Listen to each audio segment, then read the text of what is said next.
बिस्मिल्लाहिर्रहमानिर्रहीम अस्सलाम वालेकुम। Welcome to my channel conceptual lectures by MSH. आज की इस वीडियो में हम प्रैक्टिकल्स के ऊपर बात करेंगे। उससे पहले अगर आपने मेरा चैनल सब्सक्राइब नहीं किया तो उसको लाजमी सब्सक्राइब कर लें और वीडियो को लाइक शेयर कर दिया करें ताकि दूसरे स्टूडेंट्स की भी हेल्प हो सके।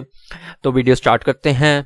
Board of intermediate and secondary education ने 6 अप्रैल 2021 को ये नोटिफिकेशन शाया किया है जिसमें उन्होंने बताया है कि एफएससी और मैट्रिक और एफएससी दोनों के लिए कोई भी प्रैक्टिकल एग्जाम नहीं लिया जाएगा। No practical will be conducted in SSC and HSSC annual examination 2021। उम्मीद है आपको वीडियो अच्छी लगी होगी। चैनल को सब्सक्राइब कर दें और वीडियो को लाइक शेयर कर दें। Thank you so much.